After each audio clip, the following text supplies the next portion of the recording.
حضرت ابراہیم نے جب دین کے لیے نکلے تو جدوجہد کی، گھر کے اندر بھی گھر کے باہر بھی۔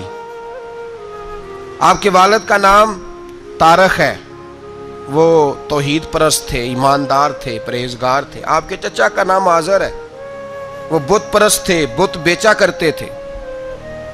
حضرت سیدنا ابراہیم علیہ السلام جب میدان عمل میں نکلے تو حضرت ابراہیم علیہ السلام نے اپنے گھر سے جہاد شروع کیا، لڑنا پڑا۔ گھر کے اصولوں سے چچا نے جو رواج بنائے ہوئے تھے اس رواج سے ٹکرائے۔ فرمایا میں اپنے گھر کے اندر یہ بت پرستی نہیں ہونے دیں گا۔ چچا کو ایک دفعہ نہیں، بار بار 100 دفعہ سمجھایا۔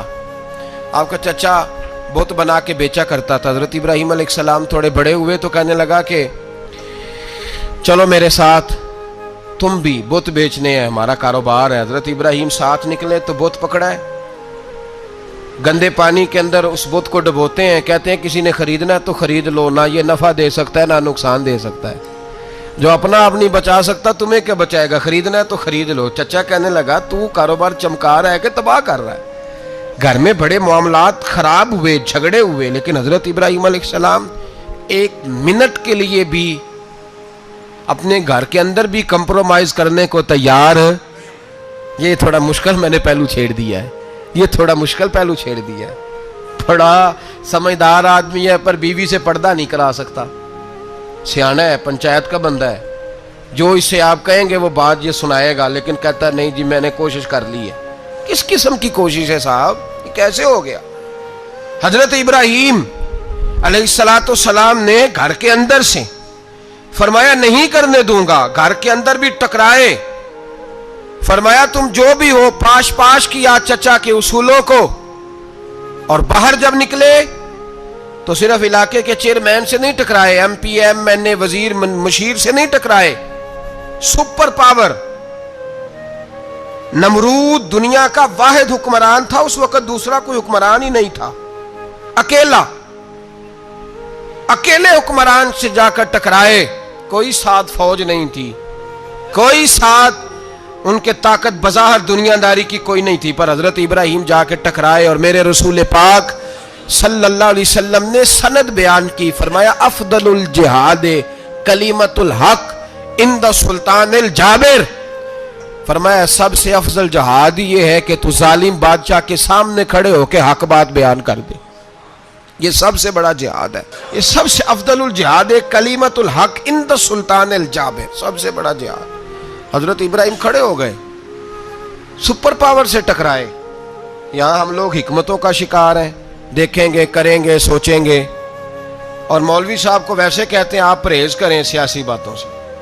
بھئی اللہ کے ہر نبی نے جا کے وقت کے ظالم حکمران کو لتاڑا ہے، للکارا ہے، یہ تو مشن انبیاء ہے۔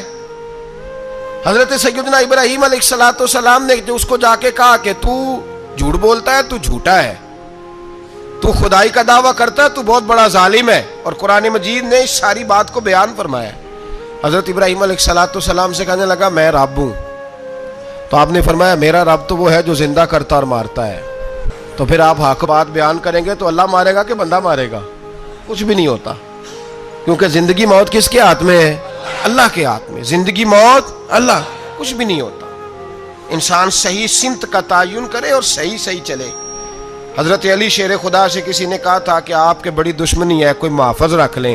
آپ فرمانے لگے موت خود بہت بڑی محافظ ہے، وقت سے پہلے آتی ہی نہیں، بڑی محافظ ہے وقت سے پہلے۔ علامہ نورانی رحمۃ اللہ تعالی علیہ کراچی جیسے شہر میں رہا کرتے تھے، جہاں گام گام پہ خطرہ تھا۔ لوگوں نے کہا حضرت اتنے بڑے لیڈر ہو، آپ کی جماعت کی 62 سیٹیں ہوئی قومی اسمبلی میں، ایک ایسا وقت بھی آیا تو کوئی ایک آدمی بندوق والا۔ آپ فرمانے لگے مجھے ضرورت ہی نہیں، اس لیے کہ جس خدا رسول کے لیے میں نکلا ہوں وہ خود ہی حفاظت کرنے والے ہیں، ضرورت نہیں ان چیزوں۔ تو بھائی حضرت ابراہیم ٹکرائے، اور آپ کا انداز کیا ہے؟ جا کے کہا کہ تو نہیں، خدا وہ ہے جو زندہ کرتا، اور اس نے ایک بیوقوفوں جیسی دلیل دی۔ ایک آدمی کو کل پھانسی دینی تھی تو اس کو بلایا، کہنے لگا تجھے کب پھانسی ہے؟ اس نے کہا کل۔ کہنے لگا جا تجھے ذات کیا زندگی دی، اس کو چھٹی دے دی۔ ایک عام آدمی بیچارہ بیٹھا تھا، اس کو پکڑ کے نا کہنے لگا اس کی گردن اڑا دو، کہنے لگا دیکھ لو میں بھی زندہ کرتا اور مارتا ہوں۔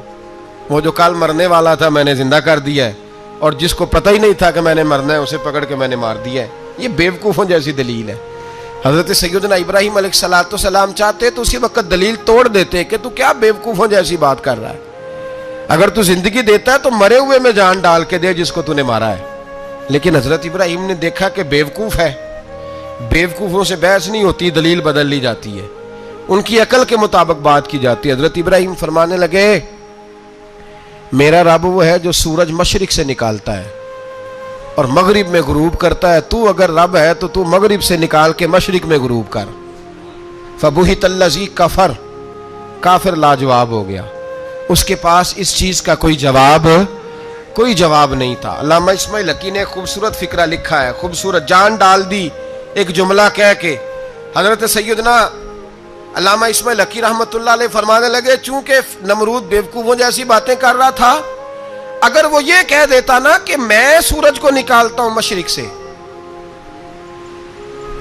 میں غروب کرتا ہوں معاذ اللہ مغرب میں نکالتا ہوں، تو آپ اپنے رب سے کہیے کہ وہ مغرب سے نکال کے مشرق میں غروب کرے۔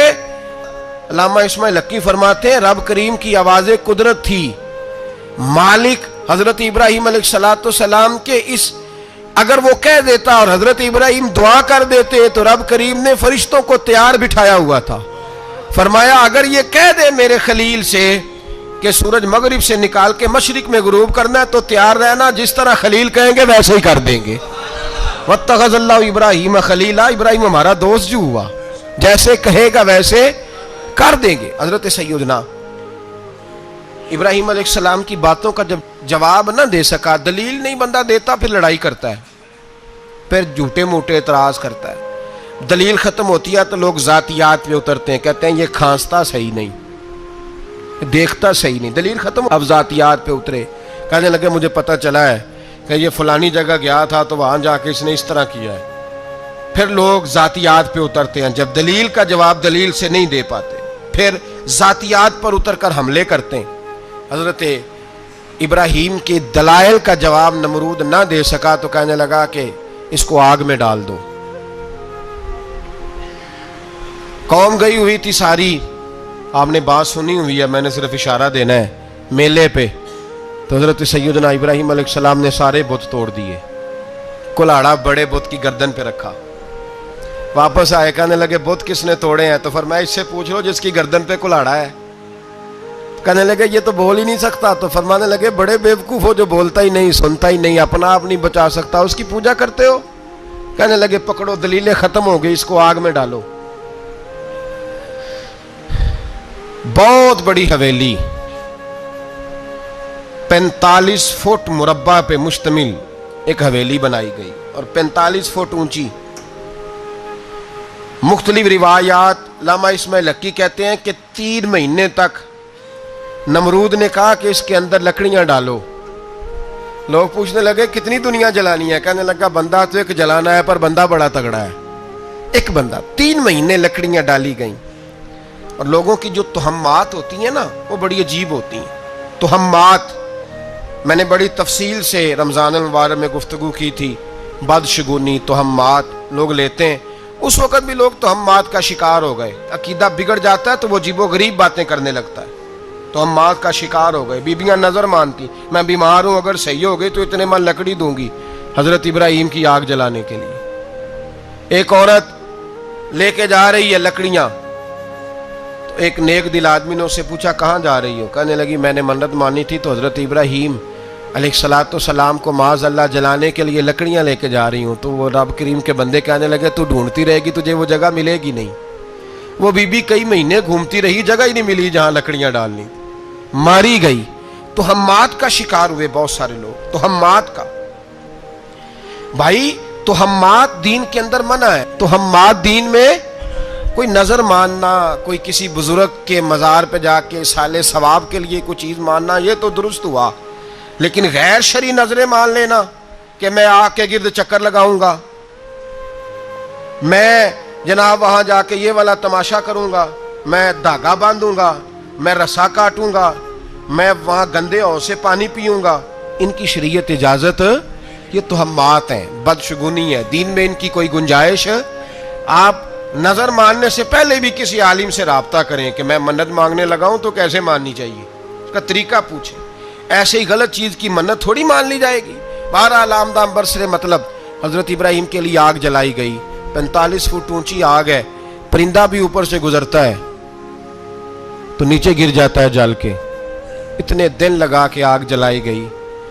اب حضرت ابراہیم کو جلایا جانے لگا ہے. یہاں تو موجیں ہیں نا، جو کسی ادارے کا سربراہ ہے اس کے لیے موج ہے، کسی جگہ آفیسر بن گیا تو موج ہے، پیر صاحب کے لیے موج ہے، علامہ صاحب کے لیے موج ہے، خطیب صاحب کے لیے موج ہے. جلنا کس کو پڑتا ہے؟ والی کوئی نہیں رہا اللہ ماشاءاللہ. وہ لوگ گزر گئے جو تکلیفیں سہ کے کام کرتے تھے، گزر گیا زمانہ. حضرت سیدنا ابراہیم علیہ السلام کو جلایا جانے لگا ہے تو اب اتنی بڑی آگ ہے تو ڈالیں کیسے؟ شیطان نے تجویز دی کہ منجنیق بناؤ.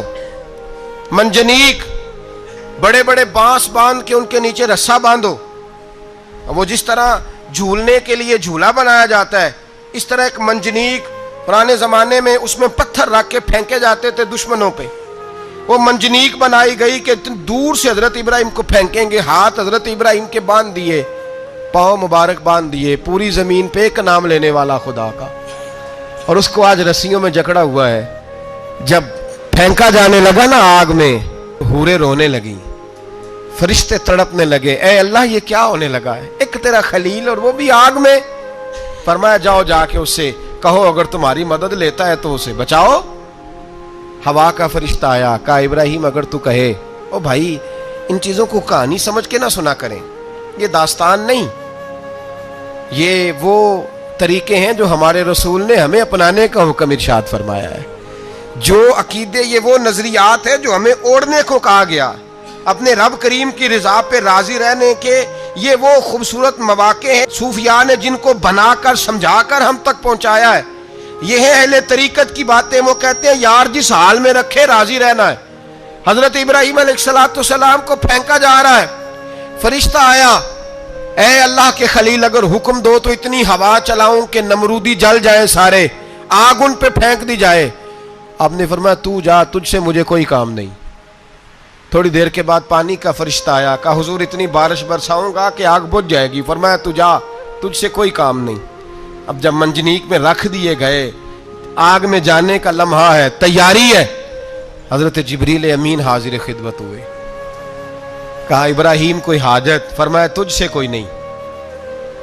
کہا چلو مجھ سے نہیں تو رب کریم سے ہی بات کر لو. مجھے پتا ہے میں چھوٹا ہوں، آپ مجھ سے مدد کیوں لوگے؟ رب کریم سے ہی بات کر لیں. تو حضرت ابراہیم کہنے لگے جبریل یہ بتا، رب کو نہیں پتا اس کا خلیل کس حال میں ہے؟ اسے نہیں پتا میں کس حال میں ہوں؟ میرے ہاتھ بندے ہیں، پیر بندے ہیں آگ میں، اسے نہیں پتا؟ بتایا تو اسے جاتا ہے جس سے خبر نہ ہو. تو اگر اسے پتا ہے تو اگر وہ جلانے پہ راضی ہے تو میں بھی جلنے کو تیار ہوں. میں تیار ہوں. اسے کہو ٹھیک ہے. حضرت سیدنا ابراہیم علیہ السلام کو منجنیق میں ڈال کے جو پھینکا آگ میں، یا نارکونی بردم و سلام علی ابراہیم، اللہ نے فرمایا اے آگ میرے ابراہیم پہ ٹھنڈی بھی ہو جا اور سلامتی والی بھی ہو جا. حضرت ابراہیم کو 2 فرشتوں نے بٹھا دیا زمین پہ. پھول کھلے ہیں، کونپلیں مہک رہی ہیں، کلیاں خوشبو دے رہی ہیں. حضرت ابراہیم نے سر سجدے میں رکھ دیا. سبحان اللہ والحمد للہ ولا الہ الا اللہ واللہ اکبر. حضرت ابراہیم اللہ کی تسبیح پڑھنے لگے، رب کریم کا شکر بجا لانے لگے. نکلے وہاں سے، کچھ دن گزر گئے، نکلے، حکم ہو گیا ابراہیم علاقہ چھوڑ دو. حضرت ابراہیم علیہ السلام وہاں سے نکل کے مصر آئے، چچا کے پاس ٹھہرے.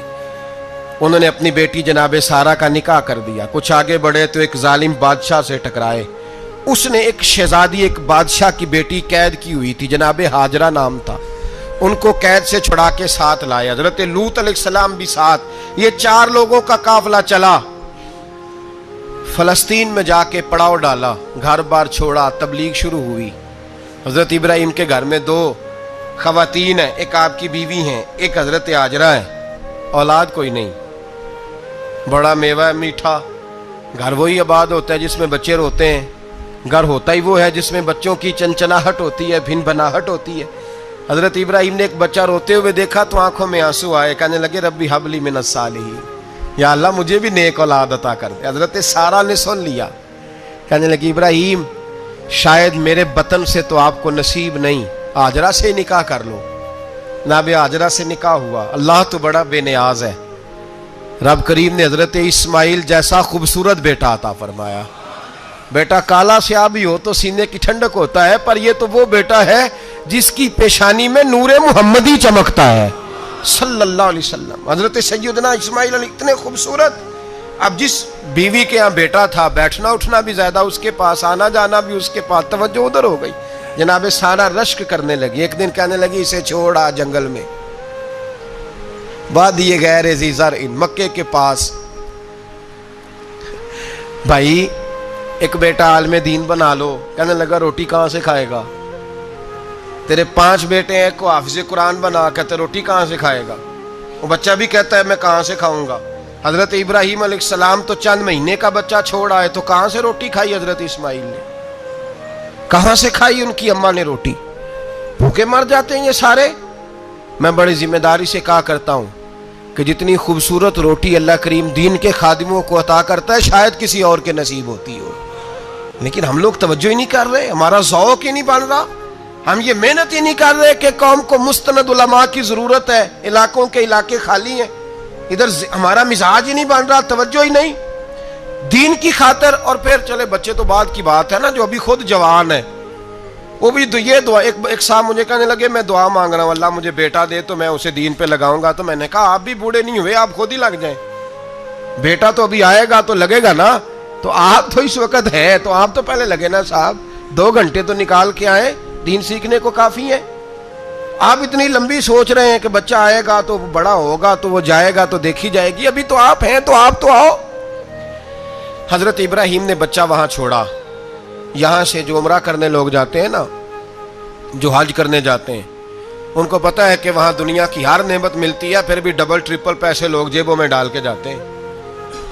حضرت ابراہیم جب وہاں لے کے گئے تو کوئی انسان نہیں تھا، پانی کا قطرہ نہیں تھا، 2 کلو کھجوریں، ایک مشکیزہ، بیوی کو تھمایا۔ ہمارے گھر میں ہزاروں چیزیں پڑی ہیں، لیکن وہ جو توکل ہے نا وہ ختم ہو گیا ہے۔ اللہ دے گا، حلال حلال پہ قناعت کرے، جائز جائز پہ بھروسہ کرے، رب کریم عطا کرنے والا ہے، وہ مزاج ختم ہو گیا۔ حضرت سیدنا ابراہیم علیہ السلام 2 کلو کھجوریں، ایک مشکیزہ پانی کا دے کر کے، اور وہاں بٹھایا آپ نے اپنے بچے کو اور اپنی زوجہ جناب ہاجرہ کو، اور بٹھا کر کے واپس پلٹنے لگے تو حضرت ہاجرہ سلام اللہ علیہ نے آواز دی، کہا ابراہیم کس کے سہارے پہ چھوڑ کے جا رہے ہو؟ جہاں آب زمزم کا کنواں ہے نا، جو لوگ گئے ہیں جنہوں نے صفا مروہ کی صحیح کی ہے، صفا مروہ سے باہر نکلے نا، سرکار کی ولادت کا مقام ہے، اس جگہ پہ آب زمزم کا کنواں تھا، وہاں حضرت سیدنا ہاجرہ کو بٹھایا، کوئی چیز نہیں، کوئی درخت نہیں، کوئی کھیت نہیں، کوئی پانی نہیں، کوئی کنواں نہیں، وہاں بٹھایا اور بٹھا کر کے نکلنے لگے تو جناب ہاجرہ فرمانے لگی ابراہیم کس کے سہارے پہ چھوڑ کے جا رہے ہو؟ کہنے لگی اللہ کے سہارے پہ۔ تو پاک باز بی بی نے ایک لفظ پوچھا، کہا ابراہیم یہ میرے رب کا حکم ہے، یہ میرے، بس جن کا عقیدہ توحید مضبوط ہو ان کے لیے ایک جملہ کافی ہوتا ہے، یہ میرے اللہ کا حکم ہے۔ تو جناب ابراہیم علیہ السلام فرمانے لگے ہاجرہ ہاں رب کا حکم ہے۔ جب یہ لفظ کہے تو چاہیے تھا نا حضرت ابراہیم تسلی دیتے، تو بی بی صاحبہ تسلی دینے لگی، عرض کرنے لگی ابراہیم اگر اللہ کا حکم ہے تو پھر آپ ہماری فکر نہ کرنا، اگر یہ رب کا حکم ہے تو پھر ہماری فکر نہ کرنا، جس رب نے ہمیں یہاں تک پہنچایا ہے وہ ہمیں کبھی بھی ضائع نہیں فرمائے گا، پھر فکر نہ کرنا۔ حضرت ابراہیم آ گئے، بات آپ نے سنی ہوئی ہے، اشارہ کرنا مقصود ہے۔ 13 سال میں چلے مان بھی لیا جائے بعض روایات کی روشنی میں کہ آتے جاتے بھی رہے، لیکن مکمل دیکھ بھال اپنے بچے کی پرورش میں پورا حضرت ابراہیم علیہ السلام کا کردار، سارا کردار ماں کا تھا۔ میں جب خواتین کے بارے میں کوئی بات کرتا ہوں تو میں آپ کو اکثر کہتا ہوں کہ یہ صرف بیوی کے لیے حکم نہیں ہوتا، یہ ٹریننگ بیٹی کو دینی ہے اور بہن کو دینی ہے، یہ تربیت کریں اپنے گھر میں۔ میں تجربے کی روشنی میں یہ بات عرض کیا کرتا ہوں کہ بھائی بچے باپ کے فرما بردار اس وقت ہوتے ہیں جب اماں انہیں باپ کا فرما بردار کرتی ہے، اور بچے باپ کے نافرمان بھی تب ہوتے ہیں جب اماں انہیں باپ کا، میں نے اپنے کانوں سے سنا ایک دفعہ ایک بچہ اپنے باپ سے کہہ رہا ہے آپ نے تو ساری زندگی باہر گزار دی، پیسے کمانا کون سا مشکل کام ہے، دکھ سکھ تو سارے اماں نے برداشت کیے، سکولوں میں وہ جاتی تھی، فلانا کام وہ کرتی تھی، فلانا کام۔ اب یہ سوچ اس کی ذاتی تو نہیں، یہ اس کو دی گئی ہے۔ اور اگر اس کو یہ سوچ دے دی جائے کہ اماں کہے کہ میں تو اپنوں میں رہی ساری زندگی، میں نے تو اپنوں میں وقت گزارا، اور تیرا باپ تو کئی دفعہ جنازے بھی نہیں پڑھ سکا، اس نے تو ماں باپ ایسے دفن کر دیے، وہ اگر یہ سوچ فراہم کرے تو پھر بچہ باپ کا فرما بردار ہوتا ہے۔ اور یہ والی روایتیں ہم بیوی کو سناتے ہیں، حالانکہ کس کو سنانی چاہیے؟ بولیے، بہن اور بیٹی کو، بہن اور بیٹی کو سنائیں یہ باتیں، ان کو سمجھائیں، تاکہ آگے جا کے وہ جو گھر ترتیب دیں وہ گھر بڑا عمدہ اور نکھرا ہوا ہو۔ حضرت سیدنا ابراہیم 13 سال کے بعد آئے، چونکہ گھر میں اللہ تبارک و تعالیٰ کی دوستی کا چرچا تھا، اللہ تبارک و تعالیٰ کی محبوبیت کا غلبہ تھا۔ 13 سال کے بعد فلما بالغ معہ سعیا، بیٹا جب اتنا بڑا ہوا کہ سال چلنے لگا، تو حضرت ابراہیم نے اپنے بیٹے کو بلا کے کہا بیٹا مجھے خواب آئی ہے، میں تجھے ذبح کر رہا ہوں، تیری کیا رضا ہے؟ تو حضرت اسماعیل کہنے لگے یا ابت افعل ما تؤمر، ابا جی اللہ جیسے حکم دیتا ہے میرے ساتھ ویسے ہی کریں، جیسے اللہ حکم دیتا ہے ویسے ہی، بولیے، ویسے ہی کریں۔ حضرت ہاجرہ کو کہا کہ ایک دوست نے دعوت کی ہے تو وہاں جا رہے ہیں، بی بی مطمئن ہے، تفصیلات کی ضرورت نہیں، ختم بات، اعتبار ہے، مطمئن ہو گئی۔ شیطان پیچھے سے آیا اماں کے پاس، ذرا تھوڑی دیر کے لیے تصور جمائیے، یہاں تو پڑوسن آ کے کوئی بات بتا دیتی ہے خاوند کے بارے میں تو کئی مہینے جھگڑا جاری رہتا ہے، پڑوسن محلے دار۔ شیطان نے آ کے بتایا لفظ کیا ہے؟ کہا حضرہ تمہیں پتا ہے کہاں جا رہے ہیں؟ کہا دوست کی دعوت میں۔ تو کہنے لگے دوست کون ہے؟ رب کریم، اور ابراہیم کا خیال ہے کہ اس رب نے مجھے حکم دیا ہے کہ میں ذبح کروں۔ تو حضرت ہاجرہ کہنے لگی کبھی باپ بھی بیٹا ذبح کرتے ہیں؟ تو شیطان کہنے لگا ان کا خیال ہے کہ ان کے رب نے حکم دیا ہے۔ تو جناب ہاجرہ فرمانے لگی اگر رب نے حکم دیا تو پھر تو مجھے شیطان لگتا ہے، تو مجھے شیطان لگتا ہے۔ کہا کیا مطلب؟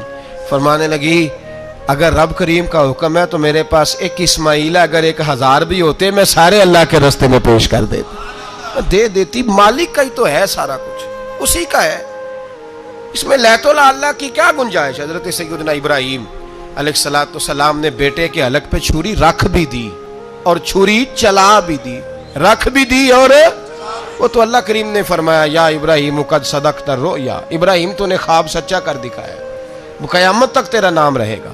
حضرت ابراہیم نے وطن بھی دیا، جان بھی دی، بیٹا بھی، اللہ کریم نے دمبے دیے، فرمایا یہ فدیہ ہے۔ اب یہ قربانی قیامت تک حضرت ابراہیم کے طریقے کے مطابق جاری ہے۔ حضرت ابراہیم بہت بڑے مہمان نواز تھے، بہت بڑے۔ آپ جب مصر میں قیام تھا تو بڑے بڑے لمبے چوڑے لنگر پکتے تھے، لوگ آیا جایا کرتے تھے، بڑا تفصیل کے ساتھ کھانا ہوتا تھا۔ مہمان نوازی آپ کی خاص صفت مبارکہ ہے، ہمارے ہاں بھی مہمان نوازی ہوتی ہے امیروں کی، بلکہ اب تو مہمان نوازی اس طرح کی ہے کہ کل تیری میرے پاس دعوت ہے اور پرسوں میری تیرے پاس ہے، وہی امیروں میں وہ چکر رہتا ہے، پارٹیاں دوست ایک دوسرے کو ڈالتے ہیں، تیری طرف پارٹی تیری طرف، اور اسی انداز میں اب یہ عید آئے گی نا ٹکا پارٹیاں ہوں گی جگہ جگہ، اور لوگ سوال پوچھنے لگے ابھی سے، کہتے ہیں قربانی کا کتنا گوشت گھر رکھنا جائز ہے؟ قربانی کا کتنا گوشت گھر رکھنا جائز ہے؟ سارا ہی جی، اس لیے فریزر لے لے، فریج سے نہیں کام چلے گا، سارا ہی جہاز گھر رکھنا سارا ہی جائز ہے، رکھ لیں۔ او خدا کے بندے، قربانی وہ بندہ دیتا ہے جو سارا سال ہی گوشت کھاتا ہے، صحیح کہہ رہا ہوں؟ قربانی صاحب نصاب صاحب استطاعت بندہ دیتا ہے نا، تو وہ سارا سال ہی گوشت، تو سارا گھر میں رکھنا بھی جائز ہے، لیکن سارا دے دینا بھی، تو جو آ رہی ہے اس پہ کیوں توجہ کرتے ہو؟ جو دوسرا جائز ہے اس پہ کیوں نہیں عمل کرتے؟ سارا تقسیم کر دیں، بات ختم ہوئی۔ یقین کریں محرم میں جا کے دوست ٹیلی فون کر کے سوال پوچھتے ہیں، کہتے ہیں صاحب سنا ہے قربانی کا گوشت محرم میں کھانا جائز نہیں، میں کہ نہیں ربیع الاول چ بھی جائز جے، رجب رمضان تک کھاؤ، کوئی بندہ نہیں منع کرتا، اس لیے کہ کسی کو دینا تو پسند ہی نہیں، یا پھر اس میں سے جو خاص چیزیں ہیں وہ اپنی فریج میں اور باقی جو ہے وہ دوسروں کے لیے۔ یہ کیا طریقہ ہے ہمارا؟ اور اسی پہ عمل ہے. اللہ تبارک و تعالی ہمیں سمجھنے کی توفیق عطا فرمائے. حضرت ابراہیم بہت بڑے مہمان نواز تھے. صرف قربانی نہیں دیتے تھے, سارا سال بہت سارا لنگر, بہت سارا کھانا پینا, بہت ساری چیزیں جاری رہتی تھی. اور جتنے غریب لوگ تھے فلسطین کے, ان کو پتا تھا کہ حضرت ابراہیم علیہ السلام کا لنگر جاری ہے. فلسطین میں جب آپ کا قیام تھا, ایک دفعہ ڈھیروں مہمان آ گئے اور کھانے کو کوئی چیز نہیں. حضرت سارہ اور جناب ہاجرہ دونوں اس وقت موجود تھیں. وہ کہنے لگی ابراہیم بہت سارے مہمان آ گئے تو کیا کریں. جناب سارہ کہنے لگی کس طرح کر کے ان کی مہمان نوازی کرنی. اور حالات یہ ہیں کہ قحط پڑا ہوا ہے فلسطین میں, مصر میں, دور دراز علاقوں میں. تو حضرت ابراہیم کہنے لگے یہ اللہ کے مہمان ہیں اور ہمیں رب کریم کا بندہ سمجھ کے آ گئے ہیں, اللہ ہی بندوبست کرے گا. فرمانے لگے میرا مصر میں ایک دوست ہے, وہ قحط کے دنوں میں غلہ جمع کر لیتا ہے, میں اس کی طرف پیغام بھیجتا ہوں, مجھے امید ہے وہاں سے غلہ ملے گا. 2-3-5 اونٹ والے غلام بلائے اور ان کو کہا کہ جاؤ غلہ لے آؤ مصر کے دوست سے. وہ لوگ کہتے ہیں ہم غلہ لینے گئے. وہاں جب پہنچے تو حضرت ابراہیم خلیل اللہ علیہ السلام کا پیغام دیا تو آپ کا وہ دوست کہنے لگا غلہ تو بے شمار تھا, مجھے خبر نہیں تھی کہ حضرت ابراہیم کا پیغام آئے گا, تو میں تو سارا تقسیم کر چکا ہوں, لوگ لے گئے, اب تو کوئی شے نہیں. اب وہ خالی آ گئے 5 کے 5 اونٹ. جب خالی آئے تو حضرت ابراہیم کی حویلی کی دیواریں چھوٹی چھوٹی تھیں. ان غلاموں میں سے, خادموں میں سے, آپ کے ان چاہنے والوں میں سے ایک کہنے لگا یار وہ غریب تو انتظار کر رہے ہوں گے کہ غلہ لینے گئے ہیں, ہمیں روٹی ملے گی.